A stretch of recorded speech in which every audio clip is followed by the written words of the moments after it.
Hello and welcome to another episode of MacStories Unwind, the post-Thanksgiving Day variety of MacStories Unwind. Hi, Federico. How you doing? Hello, John. How are you? I'm doing fantastic. I had too much to eat yesterday. Can I try and guess your Thanksgiving menu? Yes, you should. It's a pretty traditional one, so you should be pretty good at Okay, so this. let's see. Okay, so the turkey. Mm-hmm. With the stuffing. Yes. Right? Yes. You didn't do the spatchcocked turkey. No, we didn't. We didn't. Okay. I just listened to the Triple Click podcast, and Jason Schreier. I mentioned he posted this on Blue Sky, but he also had a whole segment in the latest Triple Click segment. Oh, at the end when they do their picks, yeah. So he's basically been trying to convince people for the past few years to spatchcock any kind of bird, whether it's a turkey or a chicken. And he had some really good cooking advice, honestly. So anyway, the turkey and the stuffing, the mashed potatoes. Yes. Okay. Gravy. Yes. Some roasted vegetables. Yeah, we had green beans. Green beans. Okay. Oh God! Now this gets tricky. You had the little what's the name? You have the little breads, the little bread things. Oh, like a little rolls, dinner rolls. Yes. Yeah. Okay. Yes. What very else soft, goes? nice, fluffy dinner rolls. You don't have the Brussels sprouts. No, Jennifer loves those. Nobody likes them but Jennifer and her sister, I think. Did you have key lime pie? No, we did not, but we did have pie. We had a cranberry walnut pie. Oh, okay. Was there also cranberry juice or cranberry sauce? Cranberry sauce, yes, there was. Yeah. Yes, there was. I think you've got most of it. We had like a corn souffle type thing. The corn. I should have thought of the corn. Okay. Yes, my brother brought that along. So we had that. We had of course wine and some beer and some other drinks. And what is your wine of choice in the fall in the winter time? I don't think we have seasonal wine. We just had some. Interesting. We had both white and red. Interesting. See, I have opinions about this. Oh, you do? I had some Argentinian wine, some California and some Argentinian wine. I had a very good Argentinian red wine that was tasty. Nice. Yeah. So my opinion about wine is that I tend to gravitate. Now, this is just my opinion. I tend to gravitate toward cold, chilled white wine in the summertime. Probably. In the summertime. Yeah, that makes sense. And red wine in the winter. If only because, like, I don't know, in the winter, you have some roasted potatoes, or if you eat meat, you have some chicken or some steak and, glass of red wine. I don't know. In my mind, it kind of goes well with the winter time, It does. Although I think in the summertime, that is definitely true if you're sticking to wine. I think I'm more of like a margarita person in the summertime, like something with a lot of ice in it. Because it gets pretty hot around here in the summertime. So. Yeah, so you did a pretty good job. We had a bunch of other like dessert type things, some brownies and some candy and like all kinds of things that people brought. So I really and before we ate we had these they were like brown sugar glazed pecans, very very good, very southern. We had all kinds of cheeses and some nice crackers and things like that. Nice. So that was all very good. We have so much food left in our house. We pawned off as much as we could on relatives, but pretty soon we have some of my kids here, but it'll just be me and Jennifer again. And we're going to be stuck eating like incredibly high calorie food for weeks. I don't know what we're going to do with all of it. We're going to have to find somebody else to give it to. Yeah, you don't want it to go bad, so. No, we don't want it to go to waste. So we'll find a way to either give it to someone or to, like a food kitchen or finish it ourselves. So. Yeah. Have you ever talked about, like, did we ever have this conversation about this very American thing? What is now that we're talking about food, this unrelated to Thanksgiving, but related to food, what is your stance on you move to a new neighborhood. Okay. And in the movies, at least in the TV shows, you always have the scene of the neighbor bringing you a pie or bringing you something. Oh yeah, this happened to us when we moved here. Oh yeah? Yeah. Okay. One evening I was working kind of late it was maybe, I don't know, 7 o'clock or 8 o'clock in the evening, and I was in my office, and all the neighbors have realized that I'm down here in this little office at all hours, early in the morning, late at night, doing whatever I do, and they're all very curious about all this equipment that I've got that is visible sometimes through the window. And these two ladies from across the street came over with cookies, and they were very nice. And we said hello, and I chatted with them for a while, and and we've gotten to know them since. But they came over. This was, when we moved here, we were the only people in this entire complex for like the first few months. I mean, it was very empty. And there's an older development across the street of condominiums where they live. And they had to deal with the construction for the last, 9 months or something.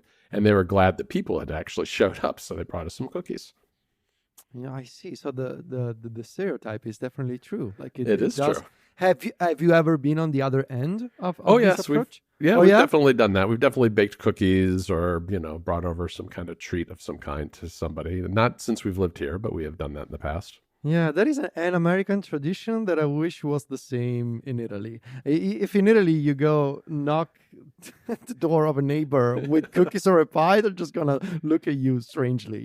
Like who are you and why are you here? Yeah. But that's unfortunate because being neighborly, I think it's a good quality to have. It is a good quality, and that's one of the things that I like most about the South, because I think of all the parts of the United States, in the South, people are very friendly, and I have learned to have these long, slow conversations because people in the South take their time and they like to have a visit, as they say, So that is honestly, that is like welcoming the neighbors is the most Italian thing that you guys in America do that we don't do in Italy. That's funny. Yeah, I think that does seem very Italian, but also not done in Italy. That's funny. Yeah. I think you would actually like the kind of meet the neighbors thing here in the South. I think you would have big time. You would just end up talking to somebody for an hour, probably. Oh yeah, that's what I do. Yep. No, I know you do, and I think you would love it because there are all kinds of people here willing to do that. So. Yeah, nice. Anyway, you wanted to talk about, and I am guessing this is gonna be my pick for this week. Okay. So it's gonna be a work-related pick, but a pick nonetheless. So I've been talking about this on Connected with Mike and Steven. I brought it up a couple of weeks ago. I was looking for an AI product to do one thing, just one arguably complex thing, but just one thing in particular, and that is.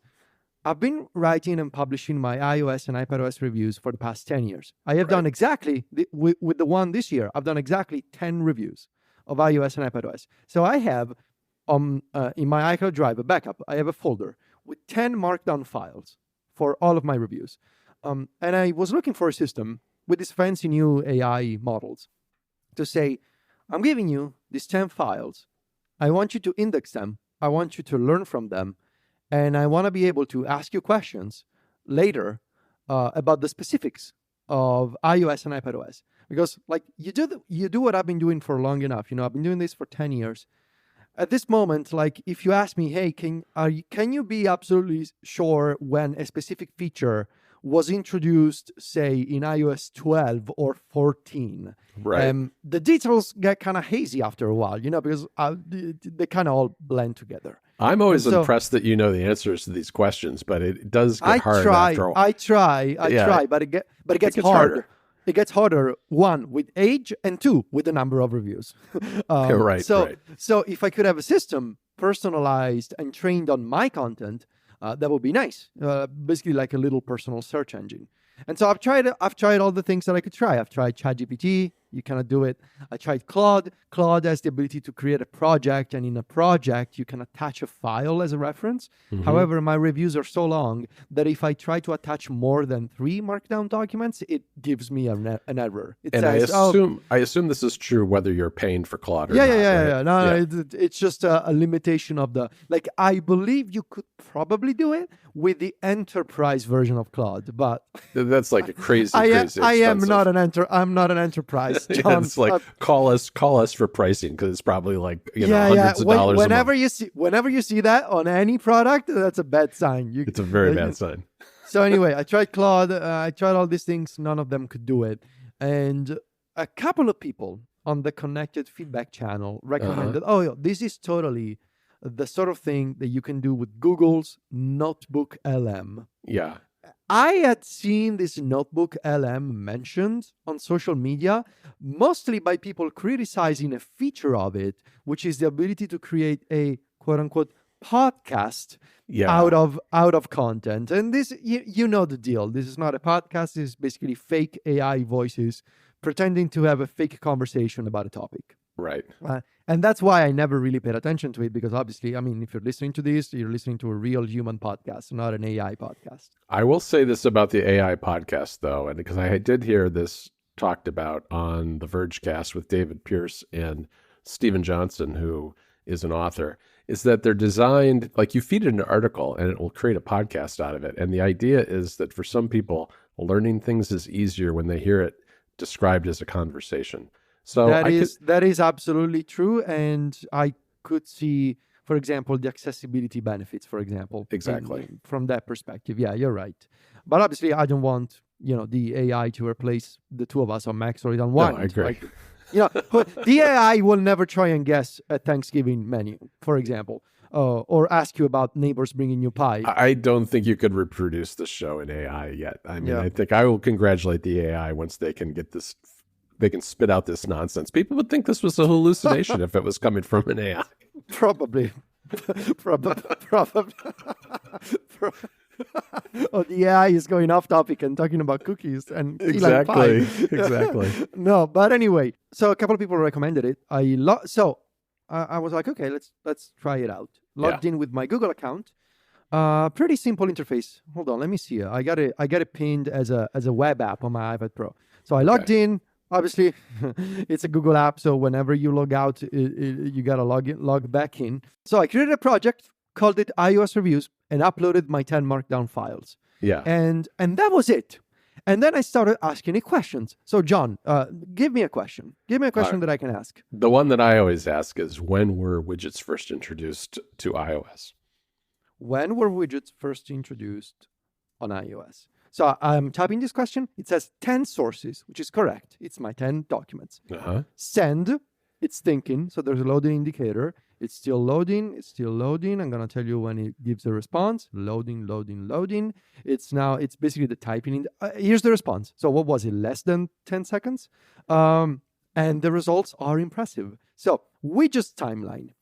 It's a longer paragraph. I'm not going to give you the whole thing, but it's basically saying that widgets were first introduced in iOS 8 in 2014, but at the time they were officially known as Today View extensions. Later, in iOS 14, released in 2020, marked a major shift for widgets. And this is crazily accurate. There's a whole timeline of all the other features that were later introduced. And the one thing that I really like, and I really hope that at some point Claude, which is my preferred AI tool for like work these days, I really hope that Claude can expand the projects feature. But in addition to expanding like how many documents you can give it, they need to copy this feature of NotebookLM, which is this entire thing that he produced, this response that is produced, has clickable footnotes, like little footnote indicators. And when you click on this, it takes you to the point of my story where I mentioned the specifics. So it's a way to double check and verify that the AI is giving you accurate results, because it's linking back to the source, to the specific paragraph of my review. For example, I clicked on the thing about the old widgets being discontinued, and it took me to a section of my latest review called Goodbye Legacy Widgets, in which I'm saying that iOS 8 introduced the first, all of that. So it's a way to see the result, but also click and verify the source. Now, my problem is, why is this free? And why is this not a proper app, but just a random website that you gotta log in with your Google account? Yeah, well, it's an experiment. It's definitely one of their research projects, not productized completely yet, which is, I think, would be the explanation you get. Let me ask you though, when you say the footnote takes you to your document, it's taking you into the text document, right? Into the text document, highlighting in purple the paragraph that it's using as a source. Okay. And have you tried feeding it other information? Do you know what if there are any limits? Because, I mean, I have no idea. part of me says, let's take the entire database of, 15 years of MacStories and dump it in there and see what we get. Which I is don't know, a lot. but I can tell you that I can generate a podcast out of 10 years of my iOS reviews. That would be wild. That's a lot of information. Well, I clicked the generate conversation. I am going to listen to this and how terrible it is. Or maybe it's not terrible. I don't know. The thing is, and we're going to talk about this on App Stories next week. This is the kind of thing where I feel much more comfortable in terms of like using AI. Me uploading my own document and making a conscious decision to the fact that, yes, software, I want you to index my stuff because I need help finding this information. And I don't think there's anything bad in me personally wanting this kind of tool, because like I said, I've just been doing these reviews and they are so long for so many years. It's become basically impossible off the top of my head to remember each single individual detail, right, about these reviews. So well, it's really simple, Federico. It's the difference between opt-in and opt-out. I mean, that's the problem I have with so much of this. What these AI companies have done is they didn't give us as a website an opportunity to opt into donating our content to them without any kind of remuneration. But yeah, I mean, that's the fact that you're doing it and you're making the conscious decision to index it so that you can get some benefit out of it makes a lot of sense to me. Yeah. So it's still generating the podcast. So yeah, it'll probably take a while. I'm going to be interested to see if it's like a 15-hour podcast. It's going to be like Into the Aether covering the Nintendo DS or something. But I would suggest people, if they're interested in this, they listen to an episode of the Vergecast that I sent to you the other day, which is David Pierce speaking with Stephen Johnson, Stephen Johnson's a tech author. He's written several books. I've listened to at least one of the audiobooks based on his writing. He's an interesting person who has been advising on this project, NotebookLM, for quite a while now, since pretty early days of it. And I think I give Google a lot of credit for putting a writer who does real research in charge of at least providing input to this product, because that's, that means there's at least a chance that this will be a useful tool. And from what you've told me, it does sound like it's a useful tool for that kind of thing. Yeah. All right, Federico, let me do a quick pick. And we've been talking a lot this year about retro gaming with Brendan on NPC, Next Portable Console. And I was thinking about people who maybe have never played some of these old games. Maybe they never had a Game Boy. Maybe they never played the, SNES or whatever it is. But they're curious about this stuff and they don't really want to. I am sorry. Can I just interrupt you for 10 seconds? Sure. Because I asked NotebookLM to create a note, like a timeline summary of my reviews. Yeah. And it did that. And it's got this very impressive summary, like all the OSs. With a bullet list of changes, right? For each release. But if you scroll at the very end, there's a section called Cast of Characters. Okay. Okay, what does that mean? Hold on. So it says Apple is a recurring character. Sure. The driving force behind iOS development. I would give them that. Yeah. There's developers. Okay. Third-party app creators who contribute significantly to the iOS ecosystem. Yeah. But then hold on, because there's Mike Hurley. Hold on. They're giving him a new position. A fictional developer. Oh, Mike. Oh, right. This is fictional developer mentioned in the iOS 10 review, demonstrating the capabilities of iMessage. I know what this is. This is probably whatever it was, 1, 2, 3, those apps when you had those jokes in the review. Remember? John, yes, I think you're right. John, a friend mentioned in several reviews. Okay. You know what they're doing? They're pulling this from the credits, I think. There's one that I don't understand, though. Sylvia's probably in there because she's in the credits. No, Sylvia is not. So okay. Sylvia is not. I don't think it's mentioned from the credits. Oh. The final one, and then I'll leave you to your pick. Okay. Dave. Who's Dave? Oh, hold on. Well, who's Dave? The The infamous cousin who replies with irrelevant emoji to group emails. What? This is probably a joke somewhere in Probably. my iOS. That's not one that I remember. Cousin Dave. It's probably something. The infamous cousin. The infamous cousin who replies with irrelevant emoji to group emails. Okay, that's good. Oh, I don't remember Cousin Dave appearing in any of your reviews, but I'll we're gonna have to verify that one. All right, sorry. there you go. That's okay. Sorry. Back to retro gaming. So I was thinking about people who maybe never had any of these systems, maybe don't know a lot about these older systems, but want to kind of dive in a very lightweight, inexpensive way without buying hardware, whether it's, like an Anbernic device or any of these other things that we've been talking about on NPC for months.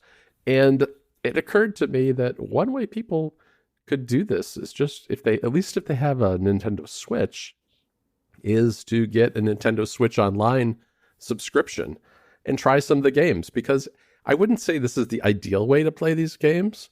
On the other hand, it'll certainly give you a sense for whether you want to play more Game Boy games or N64 games or whatever it happens to be, because there are over 100 games available now with the subscription. And, Nintendo's subscriptions are kind of convoluted. I went down the rabbit hole of trying to figure out what comes with what subscriptions. There are two basic ones, individual and individual with expansion pack. And unfortunately, like Game Boy Advance, and I think what is it? It's Game Boy Advance, Nintendo 64. Those two require the expansion pack, which makes it a little more expensive. There's also a split between individual and family pricing as well. But, you can go to the website, check it out, and maybe play a few of these games. I think it's a good way to kind of figure it out. Now, my biggest criticism of this, the way Nintendo has implemented this, is I really don't like the fact that the systems are like apps. You have to go into the Game Boy collection in order to pick a Game Boy game. I would like to just go to the eShop and download Metroid and have that on my Nintendo Switch so I can launch it directly. But you do have to go into either, the SNES pack or the Game Boy pack and pick them out from there. But, that's just a small quibble. I think it's a pretty good way to get started. Yeah, that's an excellent tip. Yeah. So that's my pick. We also have, if anybody's looking for a deal, because it's Thanksgiving, we're only the day after Thanksgiving, I thought people should check out Planes, Trains, and Automobiles, which is a classic from Steve Martin and John Candy from 1987, nice. Because right now you can get it for $5 off. It's $10 on Apple TV. Apple TV has a lot of deals right now, so good time to pick up and buy some movies, some classics to watch over the holidays. But Planes, Trains, and Automobiles has always been one of my favorites, and right now it's on a good 30% off discount, so I'll put a link in the show notes to that as well. Yeah. All right, Federico, I think that's it for another MacStories Unwind. You can find the two of us over at MacStories.net. We can be found on Mastodon. Go to Viticci.MacStories.net and JohnVorhees.MacStories.net. And we're on Blue Sky, Threads, and Instagram, where Federico is at Viticci. That's VITICCI, and I'm at John Voorhees. JOHNVOORHEES. Talk to you next week, Federico. Ciao, John.